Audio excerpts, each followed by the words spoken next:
You thought the delay was just bad timing, but what if it was divine protection? What if the job that slipped through your fingers, the relationship that broke unexpectedly, or the opportunity that looked perfect but vanished without explanation?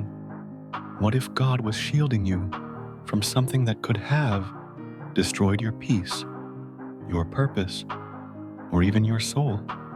There are moments in your life that don't make sense until hindsight reveals the hand of God pulling you away from silent traps and unseen warfare, and you didn't even know it.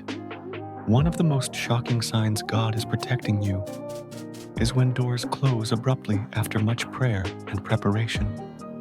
Because not every yes is from heaven, and not every open door is a blessing. Sometimes the enemy offers access that leads straight into compromise, distraction, and spiritual death. But Revelation 3:7 says that what he shuts, no one can open.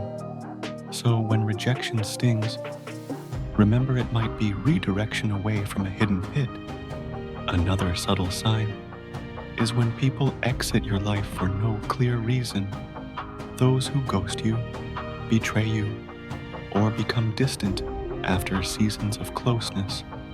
And while you mourn their absence, God is clearing space, removing influencers who carry agendas you can't see, draining your spirit with manipulation dressed up as loyalty, because 1 Corinthians 15:33 warns that bad company corrupts good character, and God is far more concerned with your calling than your comfort. And then there are those moments of delay, where everything in you wants to move, build, act, or leap forward, but nothing works, nothing aligns, and you're stuck in a frustrating holding pattern. But Isaiah 40:31 reminds you that those who wait on the Lord renew their strength, because delay is often divine insulation. God is not punishing you.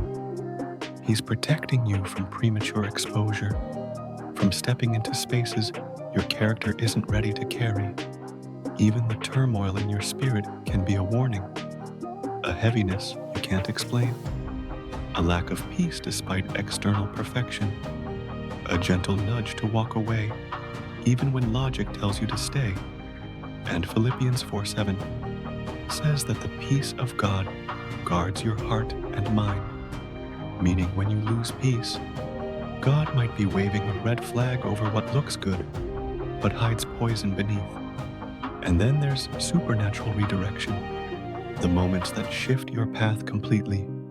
Missed flights, last-minute changes, sudden illness, canceled plans that seem like disruption, but later reveal they kept you from danger you'll never fully know about. Psalm 121 declares the Lord will keep you from all harm, which includes harm you never see coming. You think protection always feels peaceful, but the truth is, it often feels like frustration, isolation, or delay, because God is not obligated to explain every act of mercy while you're still in motion. His protection is sometimes loud, a warning dream, a prophetic word, a spiritual gut check that won't go away. But other times, it's quiet, unnoticed, disguised as inconvenience, rejection, or heartbreak. And you only realize it later when you look back and whisper, "Thank you, God, for not letting me have what I thought I wanted." So if you're in a season that feels uncertain, if you're wrestling with confusion, silence, or loss, ask yourself, what if this isn't punishment, but protection? What if this is God's mercy hiding you from battles you're not called to fight? People who would have drained your purpose, or platforms that would have broken your integrity? Stop resenting the silence, the delays, the people who left, the things that didn't work, because protection doesn't always look like angels and miracles. Sometimes it looks like disappointment, detours, and divine distance. And if you've been fighting to hold on to something God is trying to remove, consider that the very thing you're begging for might be the very thing He's saving you from. Romans 8:28 doesn't say all things will feel good. It says they work together for good. Even the closed doors, the canceled plans, the people who vanished, the places you never got to go. So don't just thank God for what He gives. Start thanking Him for what He blocks, because the most dangerous attacks are the ones you never even knew were coming.